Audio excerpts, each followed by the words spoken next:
Le coût des assurances auto risque à nouveau de fortement augmenter l'année prochaine. En tout cas, le patron de la Maif a annoncé la couleur.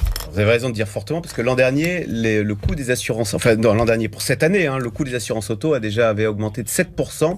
Pour la Maif, c'était 8%. Alors, il y avait le patron de la Maif qui était interrogé, qui était hier sur RTL. On lui a dit, et pour l'année prochaine, en 2026, regardez sa réponse, ce sera inférieur à 8%. Quand on dit ça en général, c'est qu'on est entre 7 et 8. C'est pas terrible. Voilà. Alors on lui a dit, mais pourquoi à nouveau une augmentation de 8%? Il dit, c'est toujours les mêmes causes. Il y a le dégât climatique. La grêle, les voitures qui sont fréquemment emportées lors des inondations. Il a ajouté également le coût des émeutes. Il y a beaucoup de dégâts, dégâts qui sont assurés. À la fin, les assurances, qui elles font payer? Bien sûr. Voilà, les assurés. Qu'est-ce qui se passe du coup avec ce prix des assurances auto qui ne cesse de flamber? Les Français descendent en gamme. C'est-à-dire qu'autrefois, les 3/4 des Français étaient en tout risque. Regardez quand même le prix d'une assurance tout risque. Et pour les jeunes, c'est beaucoup plus cher. Près de 800 €. Du coup, on descend à l'assurance au tiers. Donc on est moins couvert. Mais c'est un peu moins cher. Regardez quand même l'assurance tout risque.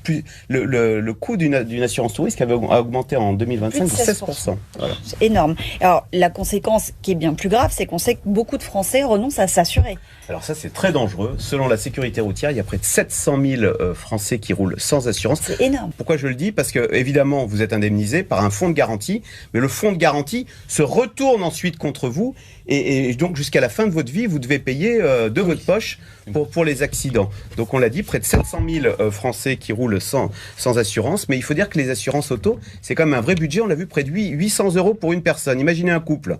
Ça fait 1600. Et les enfants, c'est encore plus cher. Et c'est toutes ces dépenses contraintes, vous savez, qui viennent manger le budget des Français. Ajoutez à cela l'assurance habitation qui, elle, a augmenté l'an dernier. Là, on se plaint de plus 8. Elle a fait plus 12%.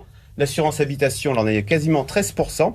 Aussi pour des raisons climatiques, inondations, sécheresse. On voit quand même la facture du climat qui s'invite et qui vient percuter le portefeuille des Français, que ce soit pour l'automobile ou l'habitation.